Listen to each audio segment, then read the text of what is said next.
There is a blueprint inside you right now, a hidden architecture that determines whether you will live in financial abundance or struggle in scarcity for the rest of your life. Most people never see this blueprint. They never study it, never question it, never dare to redesign it. And so they live their entire existence inside a structure they did not consciously build, wondering why the walls feel so narrow, why the ceiling feels so low, why wealth always seems to be happening somewhere else, to someone else, but never to them. But you are different. You are here because something inside you knows that you were not designed for mediocrity. You were not built to merely survive. You were engineered for expansion, for creation, for the kind of prosperity that does not just change your bank account, but transforms every dimension of your existence. And today, you are going to learn how the wealthiest minds on this planet operate. Not the surface-level tactics, not the get-rich-quick schemes, but the deep, foundational mental architecture that separates those who accumulate temporary money from those who build generational empires. Let me be clear from the beginning. This is not about luck. This is not about being born into the right family, or knowing the right people, or stumbling into the perfect opportunity. Every single fortune that has ever been built, from the Rockefellers to Bezos, from Carnegie to Musk, from Oprah to Sarah Blakely, began in the same place, in the invisible realm of thought. In the silent laboratory of the human mind where possibility is forged into reality. The mind is not just a passive observer of your life. It is the master architect. It is the chief engineer. It is the construction site where your future is being built right now, brick by brick, thought by thought, decision by decision. And here is the truth that will either liberate you or leave you behind. Your current financial reality is a perfect reflection of your current mental architecture. If you are broke, it is because your mind is structured for scarcity. If you are stuck, it is because your thinking is trapped in loops of limitation. If you are waiting for someone to save you, it is because you have not yet claimed your authority as the builder of your own destiny. But the moment you understand that your mind can be redesigned, that your thoughts can be restructured, that your internal blueprint can be completely redrawn, everything changes. And I mean everything. The wealthy do not live in a different world than you. They live in a different mental universe. They see the same circumstances, the same challenges, the same obstacles, but they process them through a completely different operating system. While the average person sees a closed door and walks away defeated, the wealthy person sees a wall and immediately starts calculating how to build a door. While the average person sees a problem and feels overwhelmed, the wealthy person sees a problem and smells opportunity. While the average person sees failure and questions their worth, the wealthy person sees failure and refines their approach. This is not about being smarter. This is not about having more resources. This is not about being born with some special gift. This is about having a mental framework that is engineered for wealth creation. And that framework can be learned. It can be installed. It can be built inside your mind starting today, starting right now. If you are willing to do the work that most people will never do. Because most people want the results without the reconstruction. They want the mansion without laying the foundation. They want the empire without excavating the ground. But you are not most people. You are here because you are ready to build. Right now, whether you realize it or not, you are building. Every thought you think is a brick. Every belief you hold is a beam. Every emotion you entertain is mortar holding the structure of your reality together. But most people are building unconsciously. They inherit blueprints from their parents, from their culture, from their circumstances. They absorb limiting beliefs like money does not grow on trees, or rich people are greedy, or people like us do not get ahead. And they build their entire financial life on that foundation. Then they wonder why the structure keeps collapsing. Then they wonder why, no matter how hard they work, they cannot seem to break through. Then they wonder why wealth feels like a destination they can see but never reach. Think about it. From the moment you were born, you have been absorbing beliefs about money. You watched how your parents handled finances. You heard what they said when bills arrived. You felt the tension in the room when money was discussed, or the ease when it was abundant. You internalized messages from society, from media, from friends, from teachers, from the world around you. Rich people are selfish. Money is the root of all evil. You have to work yourself to death to earn a decent living. Save every penny because you never know when hard times will come. All of those messages, spoken and unspoken, became the invisible code running in the background of your mind, determining how you think about wealth, how you feel about success, and what you believe is possible for someone like you. Most people never question this code. They never examine the blueprint they inherited. They just build on it, year after year, decade after decade, wondering why they keep hitting the same financial ceiling, why they keep repeating the same patterns, why wealth always seems just out of reach. They work harder. They hustle more. They sacrifice sleep and health and relationships. But the structure never changes because they are building on a broken foundation. They are using contaminated materials. They are following a blueprint designed for poverty, not prosperity. But the wealthy understand something profound. They understand that the blueprint is not fixed, it is not carved in stone. It is not permanent. It can be examined, evaluated, questioned, and if necessary, completely demolished and rebuilt from the ground up. And that is exactly what they do. They do not accept the default programming. They do not outsource their financial destiny to the opinions of broke people. They sit down, often in solitude and silence, and they ask themselves, what kind of financial structure do I want to inhabit? What does wealth look like for me? What beliefs do I need to install? What thoughts do I need to think consistently? And then they begin the reconstruction. Andrew Carnegie did not inherit wealth. He inherited poverty. He arrived in America as a poor immigrant boy, working in a cotton factory for $1.20 a week. His family lived in a cramped, drafty attic. There were days when food was scarce. There were nights when the cold was unbearable. By every measure, his blueprint should have been one of limitation, of struggle, of barely scraping by. But somewhere in the furnace of his young mind, he made a decision. He would not live in the structure his circumstances tried to force upon him. He would design something greater. He would build an empire. He studied the wealthy. He observed their thinking. He noticed how they approached problems, how they made decisions, how they saw opportunities where others saw obstacles. And then he did something most people never do. He consciously rebuilt his own mental architecture to match theirs. He replaced the beliefs of poverty with the beliefs of abundance. He replaced the thinking of a factory worker with the thinking of an industrialist. He replaced the identity of a poor immigrant with the identity of an empire builder. And the world had no choice but to reflect that internal transformation. He became one of the wealthiest men in history. Thomas Edison failed over 10,000 times trying to create a working light bulb. 10,000 failures. Let that number sink in. Most people would have quit after 10, after 100, after 1,000. But Edison's mind was not structured for defeat. It was structured for persistence, for learning, for iterative improvement. Every failure was not a collapse of his vision. It was data. It was refinement. It was another step in the construction process. He did not see himself as someone who kept failing.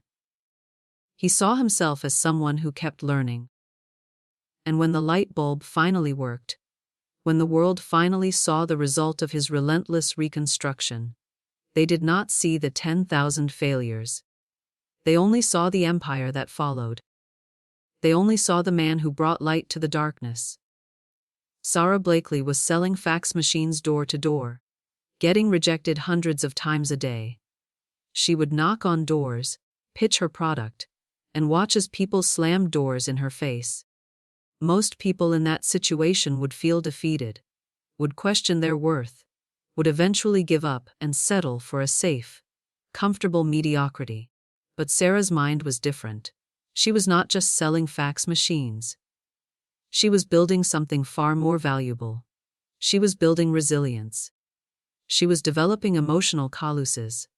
She was training her mind to persist in the face of overwhelming odds. She was reconstructing her mental architecture brick by brick, rejection by rejection.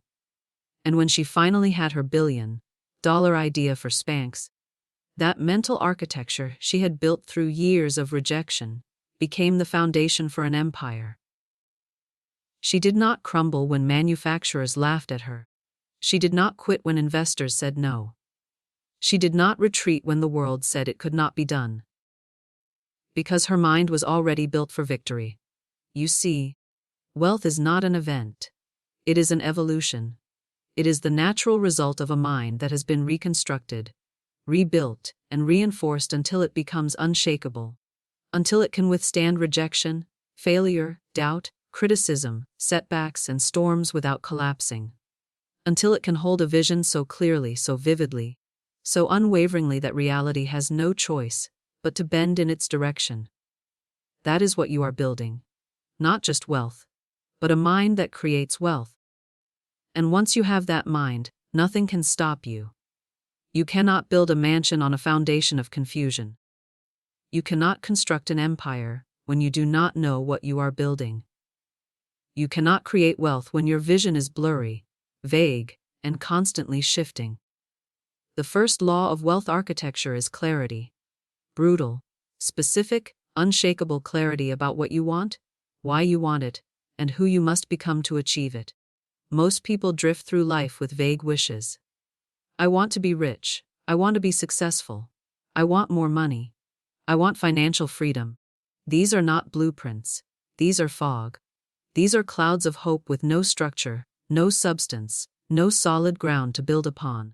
And you cannot build anything solid in the fog. The wealthy know exactly what they are constructing. They do not deal in vague wishes. They deal in precise vision. Elon Musk did not say, "I want to do something cool with technology." He said, "I am going to make humanity a multi-planetary species." That is a blueprint. That is a vision so specific, so clear, so detailed that every decision, every investment, every hire, every product, every risk can be measured against it. Does this move me closer to making humanity multiplanetary? Yes or no? That clarity eliminates distraction. It eliminates confusion.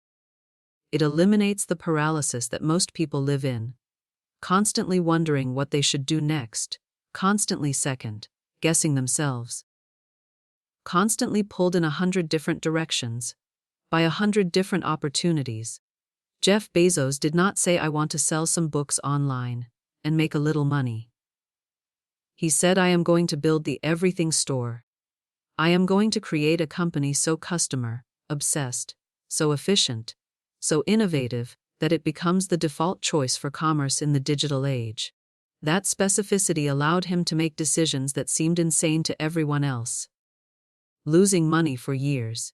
Reinvesting every single dollar back into infrastructure instead of taking profits. Ignoring Wall Street's demands for short-term gains.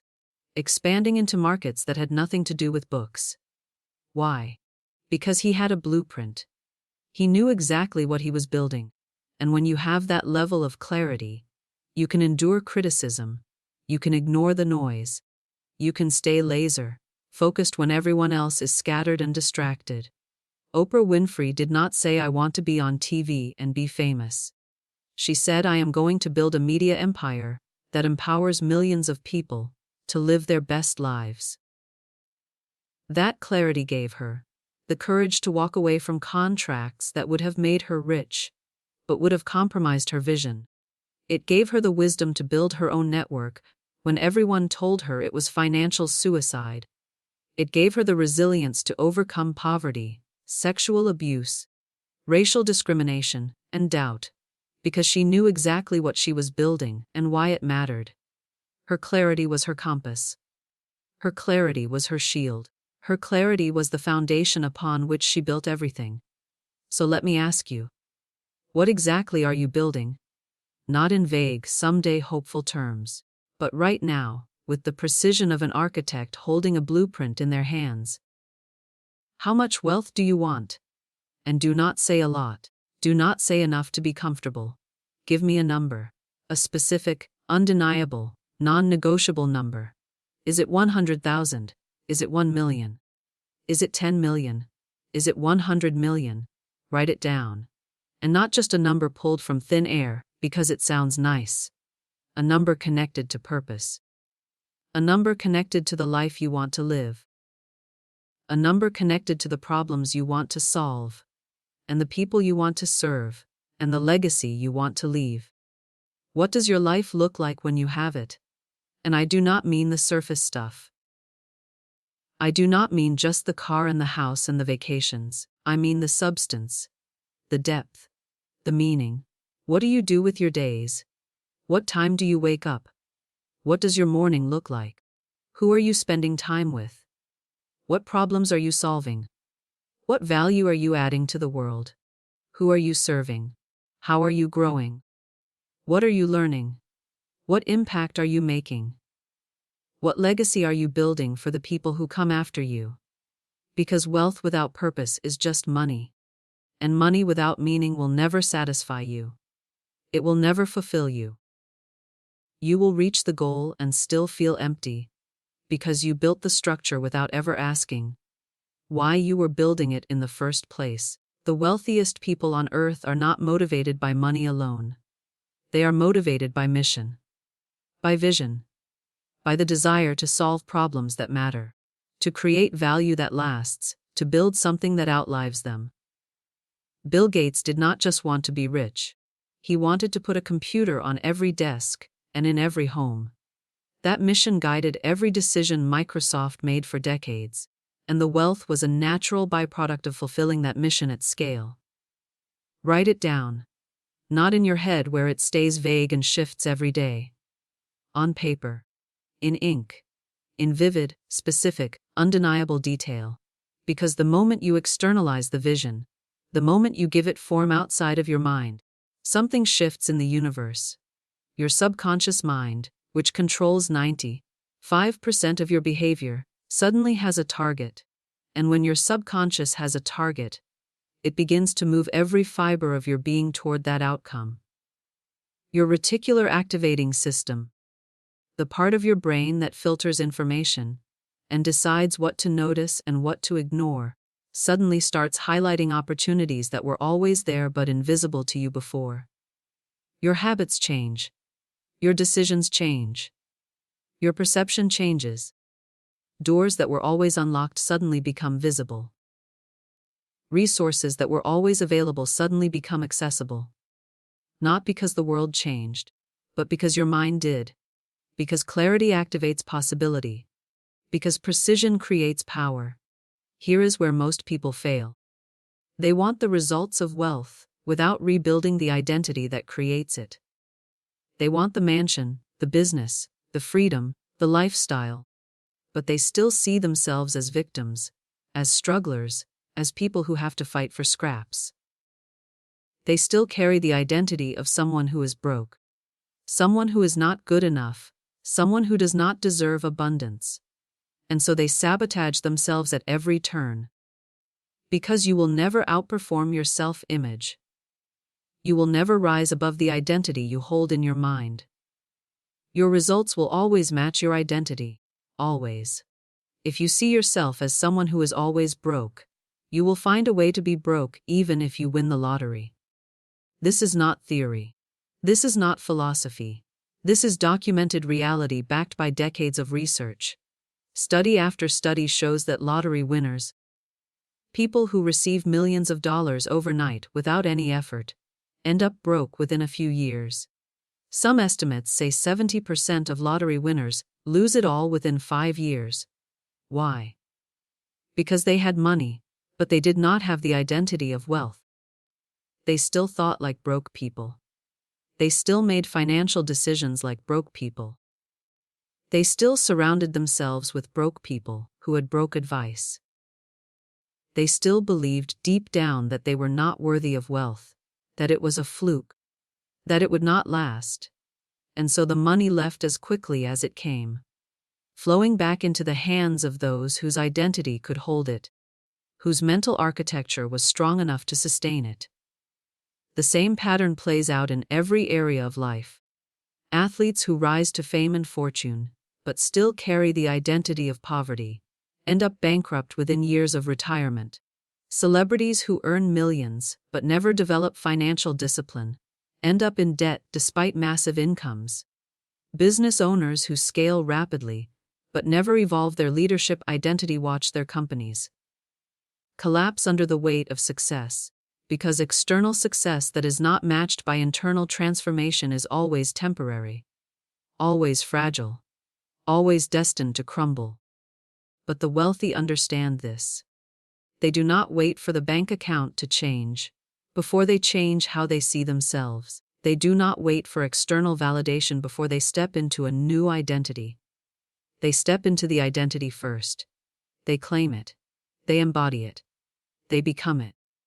They think like owners before they own anything. They move like leaders before anyone follows them. They act like investors before they have capital to invest. They carry themselves like millionaires before the first million arrives. Not because they are faking it. Not because they are delusional. Not because they are pretending. But because they understand that identity is the operating system. And everything else is just software running on top of it. Change the operating system, and everything else upgrades automatically.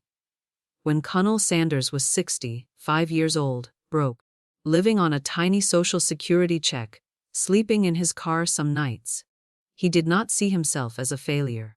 He did not see himself as a washed-up old man with no future. He saw himself as a man with a recipe that the world needed. He saw himself as an entrepreneur with a product that would change the restaurant industry. He got rejected over 1,000 times trying to franchise his chicken recipe. 1,000 rejections. Can you imagine that? Driving from restaurant to restaurant, pitching his idea, getting laughed at, getting dismissed, getting told no over and over and over again.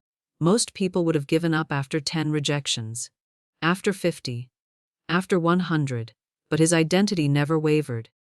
He was not a broke old man begging for a chance. He was a successful entrepreneur who had not yet found the right partners. That identity carried him through rejection after rejection, until finally, someone said yes, and Kentucky Fried Chicken became a global empire worth billions. J.K. Rowling was a single mother on welfare, so broke she could not afford to heat her apartment in the winter. So broke she could not afford to photocopy her manuscript, and had to type it out multiple times by hand. So depressed she seriously considered suicide. But in her mind she was not a failure. She was not a victim. She was not someone the world had forgotten. She was a writer. That identity never changed. Even when 12 publishers rejected Harry Potter. Even when her circumstances screamed that she should give up, get a normal job, stop chasing impossible dreams, she held on to the identity of a writer. And that identity kept her writing, kept her believing, kept her moving forward one page at a time, until the world finally caught up to what she already knew about herself. And now Harry Potter is a multi-billion-dollar franchise that changed the lives of millions. So who do you need to become to build the wealth you desire? Not what do you need to do. Who do you need to be? What does that version of you believe about money? What does that version of you believe about yourself? How does that person think when a problem arises? How do they respond to rejection? How do they respond to failure? How do they make decisions? How do they spend their time? How do they guard their energy? How do they show up every single day regardless of how they feel? You must study that version of yourself like a scientist studying a subject. You must inhabit that identity so completely that it becomes more real than your current circumstances. Because circumstances are temporary, circumstances are external, circumstances are just feedback. But identity is structural, identity is internal. Identity is foundational. Change the structure, and the circumstances will have no choice but to follow. Change who you are, and what you have will inevitably change. Start today. Start now. Start by catching yourself every single time you speak from the old identity. When you say, "I cannot afford that," stop. Immediately. Rephrase. "How can I create the resources for that?" When you say, "I am not good with money," stop. Rephrase. "I am learning to master money. I am becoming financially intelligent." When you say, "People like me do not get rich," stop. Delete that entire sentence from your vocabulary. Replace it with, "I am the exception. I am building wealth. I am becoming the person who creates abundance. I am the one who breaks the generational cycle." Every time you speak from the new identity, you reinforce it. Every time you make a decision from the new identity, you strengthen it. Every time you act from the new identity, you become it. Not someday in the distant future. Right now. In this moment. Because identity is not something you find. It is not something you stumble upon. It is not something that gets handed to you. Identity is something you build. One choice at a time. One thought at a time. One word at a time. One action at a time. One moment at a time. And over time, those moments compound. Those choices accumulate. And you wake up one day and realize you are no longer pretending to be wealthy. You are wealthy. You are no longer acting like a person of abundance. You are a person of abundance. The identity has become you. Every great structure is built from quality materials. You cannot build a skyscraper out of cardboard. You cannot construct a fortress out of sand. The materials matter. And the material of wealth is thought. Not random thought. Not reactive thought. Not the chaotic, undisciplined mental chatter that most people mistake for thinking. But deliberate, focused, disciplined thought. The kind of thinking that cuts through noise and distraction, like a laser through fog. The kind of thinking that stays fixed on a target, even when the world is screaming for your attention. The average person thinks approximately 60,000 to 80,000 thoughts per day. And research shows that 80% of those thoughts are negative. 80%. Think about that. The vast majority of what runs through your mind on a daily basis is focused on what could go wrong, what you lack, what you fear, what you regret. And 95% of your thoughts are repetitive. The same loops, the same worries, the same doubts playing on repeat like a broken record stuck in the same groove. The same mental patterns running over and over and over. And then people wonder why their life never changes. You cannot build wealth with a mind that is cluttered with mental garbage. You cannot construct an empire when your thoughts are scattered, reactive, weak, and negative. The wealthy train their minds like Olympic athletes train their bodies.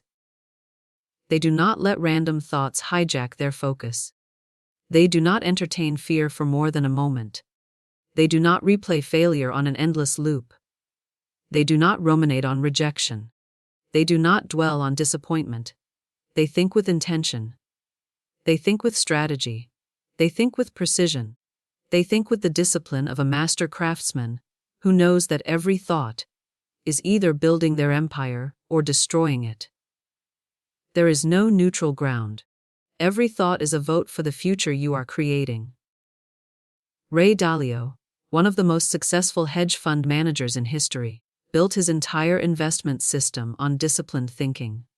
He created principles, written rules for how to think, how to make decisions, how to process information, how to evaluate outcomes. He did not trust his emotions. He did not rely on his gut feelings.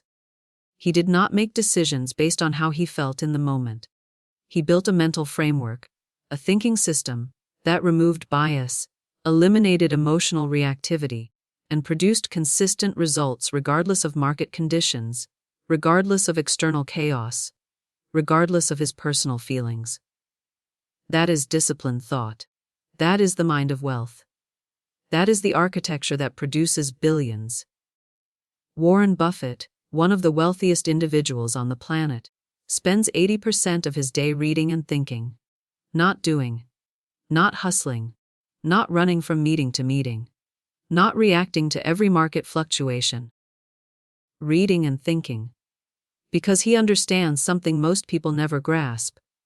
The quality of his decisions determines the quality of his results. And the quality of his decisions is determined by the quality of his thinking. So he invests more time training his mind, sharpening his thought process, deepening his understanding than most people invest in their entire career. He treats his mind like the most valuable asset he owns. Because it is. So how do you train your mind? How do you transform chaotic, reactive, negative thinking into disciplined, strategic, wealth-building thought? You start with awareness. You become conscious of what you are thinking. You shine a light on the automatic patterns running in the background. You catch the limiting beliefs before they calcify into your identity. You notice when fear is trying to masquerade as logic.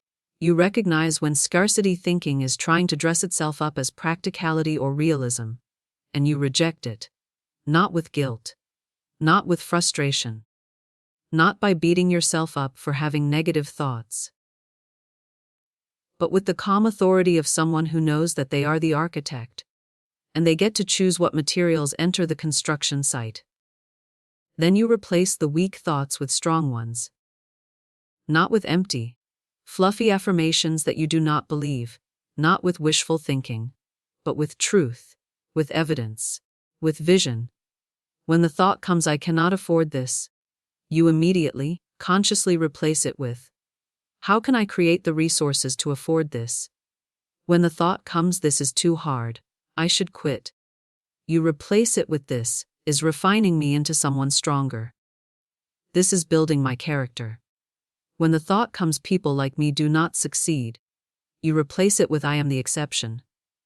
I am the anomaly. I am the one who breaks the pattern. I am the first in my family to build wealth. This is not positive thinking. This is structural thinking. You are not pretending that everything is fine when it is not. You are not ignoring reality. You are rebuilding the framework from which you interpret reality. And when that framework is strong, when it is rooted in truth and possibility, rather than fear and limitation, your entire life begins to reflect that strength. Your decisions become bolder. Your actions become more aligned. Your opportunities become more visible, not because the world changed, but because your mind did. Because your thoughts are the lens through which you see the world. Change the lens, and you change what you see. Change what you see, and you change what you pursue. Change what you pursue, and you change what you achieve. Every great building stands on pillars. Strong, deep, unshakable pillars driven deep into bedrock. And the pillars of wealth are beliefs. Not surface-level beliefs that you say you have when someone asks, but deep, subconscious beliefs that drive your behavior when no one is watching, when you are alone, when you are under pressure, when you are making decisions that will determine your future. These beliefs are formed over years, often in childhood, and they run silently in the background of your mind like code in a computer program. And if the code is corrupted, if the beliefs are rooted in scarcity, fear, and unworthiness, then no amount of hard work, no amount of hustle, no amount of knowledge will create lasting wealth. What are your beliefs about money? And I do not mean what you think you should believe or what sounds good. I mean, what do you actually believe deep down? Do you believe money is scarce or abundant? Do you believe it is evil or neutral? Do you believe you have to sacrifice your soul, your health, your relationships to get it? Or do you believe it flows naturally to those who provide value? Do you believe you are worthy of wealth? Or do you believe deep down that wealth belongs to other people, smarter people, luckier people. People who were born into the right family or the right circumstances. These beliefs are not trivial. They are not just interesting ideas to ponder. They are the structural pillars holding up your entire financial reality. And if the pillars are weak, if they are cracked, if they are built on sand instead of bedrock, the structure will collapse, no matter how hard you work to build it. You can hustle 18 hours a day. You can sacrifice sleep and health. You can work yourself into the ground. But if your beliefs are rooted in scarcity and unworthiness, wealth will never stay. Even if it arrives, it will leave. Because your subconscious beliefs always win. Always. So you must examine them. You must drag them into the light and interrogate them like a detective questioning a suspect. Where did this belief come from? Is it actually true?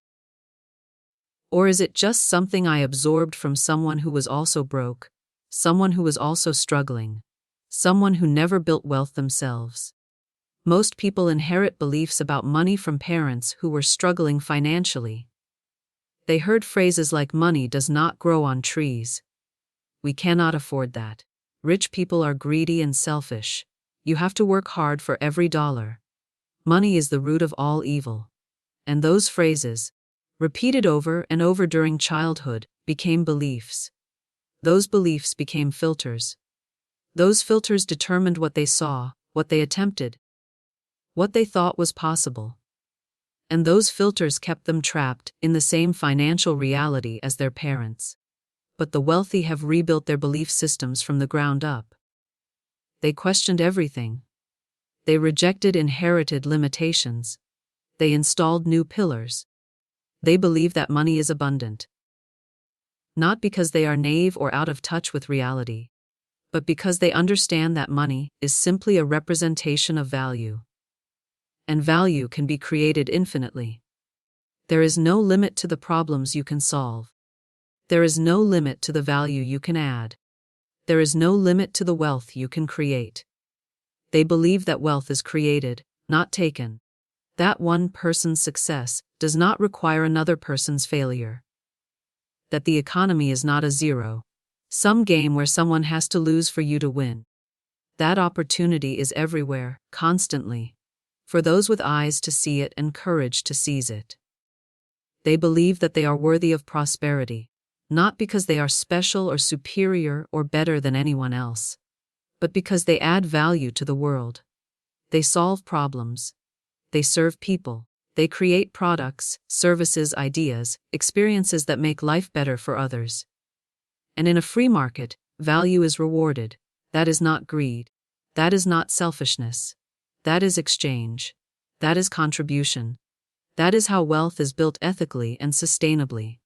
They believe that failure is feedback, not a statement about their worth, not a sign that they should quit, not proof that they are not good enough, but data, information, a course correction, a lesson, a step closer to success. Thomas Edison did not fail 10,000 times.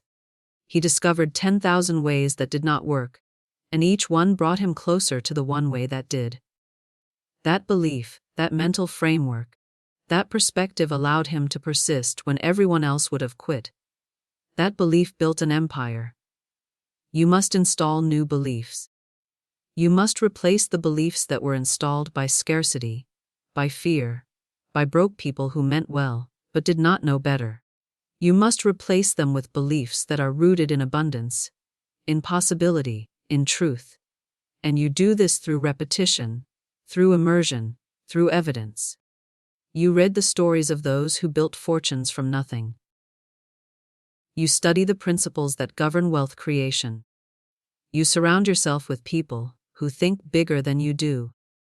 You feed your mind with truth every single day, until the old beliefs starve from lack of attention, and the new beliefs become unshakable.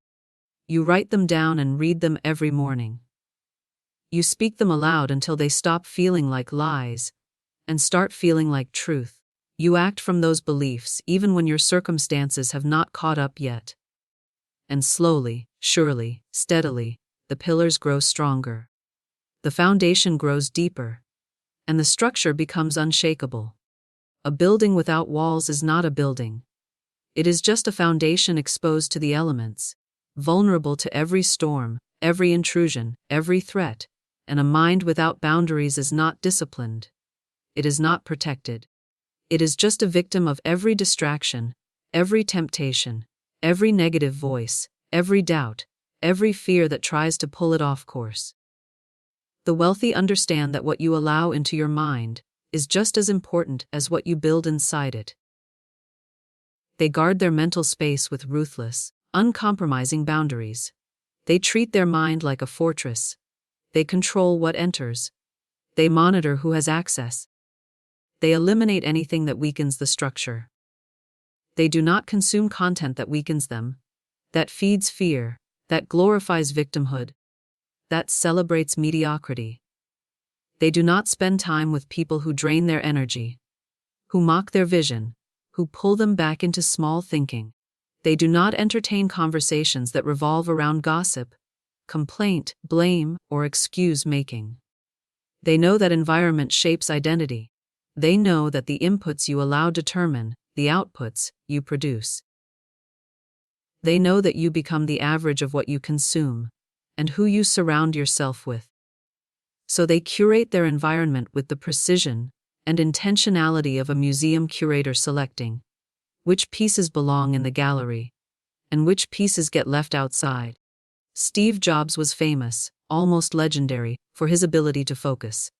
But focus was not just about what he said yes to. It was about what he said no to. He did not just build great products. He eliminated everything that distracted from building great products. He said no to hundreds of opportunities, partnerships, features, projects so he could say yes to the few that truly mattered. That is boundary setting. That is the discipline of subtraction, because wealth is not built by doing more and more and more until you burn out. It is built by doing less, but doing it better. By focusing all your energy, all your resources, all your attention on the few critical things that produce exponential results, and ruthlessly eliminating everything else. What are you allowing into your mind every single day? What are you watching? What are you listening to? Who are you spending time with? What content are you consuming? Are these inputs building you up or tearing you down? Are they expanding your vision or shrinking it? Are they reinforcing the identity of wealth or the identity of lack? Are they strengthening your belief system or contaminating it? Most people have no boundaries. They wake up and immediately grab their phone, allowing the chaos and noise of the entire world to flood their mind before they have even set their intention for the day. They scroll through social media, consuming content specifically designed to trigger their insecurities, to make them feel inadequate, to keep them distracted. They watch the news, absorbing fear, negativity, crisis, disaster, division. They listen to people complain about how hard life is, how unfair the system is, how impossible success is. And then they wonder why they feel anxious, overwhelmed, stuck, hopeless. You must become ruthless in protecting your mental architecture. You must set boundaries around your time, your energy, your attention. You must say no to things that feel good in the moment, but erode your foundation over time. You must say yes to discipline, to focus, to the quiet, unglamorous work that builds empires while no one is watching. The walls you build around your mind are not about isolation. They are not about arrogance. They are about protection. They are about creating a space, a sanctuary, where your vision can grow without being crushed by the weight of other people's doubt, fear, and limitation. They are about preserving the clarity, the focus, the energy, the belief you need to build something that lasts. A building needs a roof. Something that protects it from the storms, from the rain, from the elements that would erode and destroy what you have built. And in the architecture of wealth, that roof is faith. Not blind faith. Not passive hope. Not wishful thinking. But active, relentless, unshakable certainty that what you are building will stand. that the vision you hold in your mind will manifest in reality. That no matter how many times you are tested, no matter how many setbacks you face, no matter how many people doubt you, you will not quit. You will not fold. You will not retreat. This is the faith that built empires. Henry Ford had faith that the automobile could be made affordable for the average person, even when everyone told him it was impossible. Even when his engineers told him the design he wanted could not be built. Even when critics mocked his vision and said he would go bankrupt. He held on to that faith with absolute certainty. And he did not just hope it would work. He acted from the certainty that it would. He moved forward as if success was inevitable. And eventually reality had no choice but to catch up to his faith. Walt Disney had faith that a theme park built on imagination and storytelling could change the world and create joy for millions. He was rejected by over 300 banks. 300. He was told his idea was too expensive, too risky, too unrealistic, too childish. But he held on to the vision. He built Disneyland in his mind so clearly, so vividly, with such detail that he could walk through it, ride the attractions, see the smiles on children's faces years before it existed in physical form. And that faith sustained him through rejection after rejection until finally, the world said yes.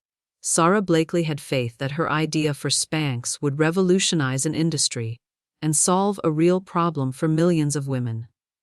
She had no experience in fashion, no business degree, no connections in the industry, no funding, no credibility. Just an idea and unshakable faith. She cold called manufacturers who laughed at her. She faced rejection after rejection. But she never doubted. She never wavered. She acted from certainty. And that certainty eventually built $1 billion empire from a $5,000 investment. Faith is not about ignoring reality. It is about seeing a deeper reality that has not yet materialized in physical form. It is about knowing that the invisible realm of thought, vision, belief, and imagination is more powerful than the visible realm of current circumstances. It is about trusting that when you align your mind, your actions, your energy, your decisions with a clear vision, the universe, reality, the laws of creation have no choice but to respond. But here is the key that most people miss. Faith without action is delusion. It is fantasy. It is escapism. You cannot sit on your couch, close your eyes, visualize wealth, and expect it to fall from the sky into your lap. That is not faith. That is laziness disguised as spirituality. Faith is the roof, but action is the labor that builds the house. The two must work together. You must believe so deeply that your belief moves you into action. And you must act so consistently that your actions reinforce your belief. Every time you take action toward your vision, even when you are afraid, even when you do not know how it will work out, even when you cannot see the full path, you are strengthening your faith. Every time you persist through a setback, through a rejection, through a failure, you are building certainty. Every time you choose faith over fear, you are constructing the roof that will protect everything you are building from the storms that will inevitably come.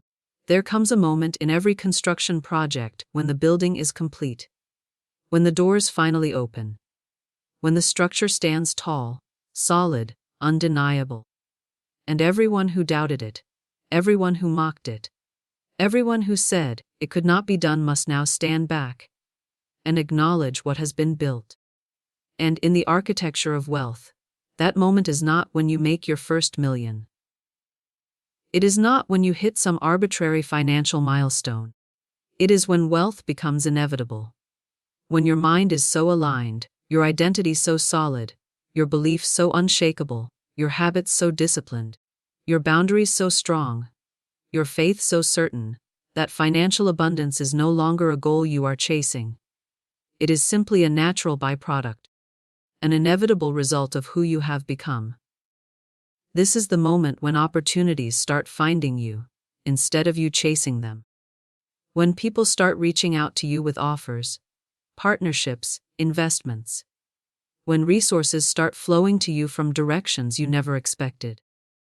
Not because you are chasing them, not because you are hustling frantically, but because you have become a magnet. You have built an internal structure so powerful, so aligned, so magnetic that the external world has no choice but to reflect it back to you. And when that moment comes, you will not be surprised. You will not wonder how it happened.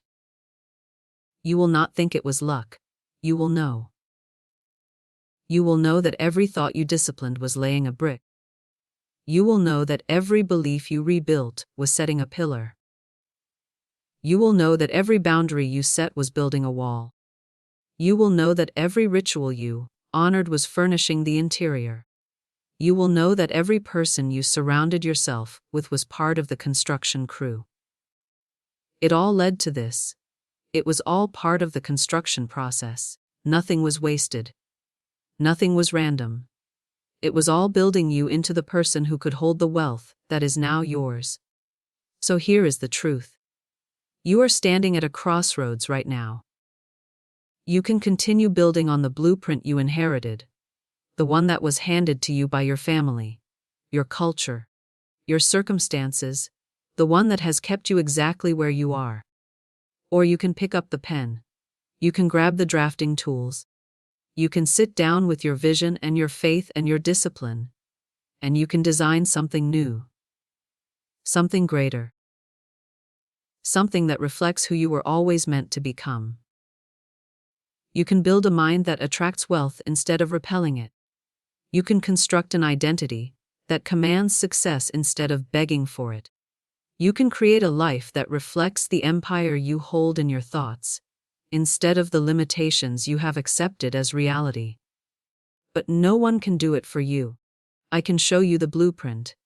I can give you the principles. I can lay out the architecture. But you are the builder. You are the one who must pick up the tools every single morning and get to work. You are the one who must guard the construction site. You are the one who must stay committed when the storms come. This is not a quick process. This is not a hack. This is not a shortcut. This is the lifelong work of building something that lasts. Something that does not just change your bank account, but changes your lineage. Something that does not just impact you, but impacts everyone who comes after you. So what will you build? What will you become? What will you leave behind? The answer starts today, right now, in this moment, with a single decision. The decision to stop accepting the structure you have been living in, and to start designing the one you were always meant to inhabit. Train your mind. Rebuild your identity. Guard your vision. Set your boundaries. Act with faith.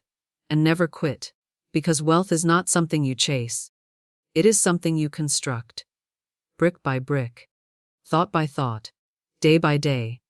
And when you commit to the construction process with everything you have, when you become the architect of your own destiny, the world will have no choice but to reflect back the empire you built inside your soul. Now go. Build your fortune. Build your legacy. Build the life you were created to live. The blueprint is in your hands. The choice is yours, and the time is now.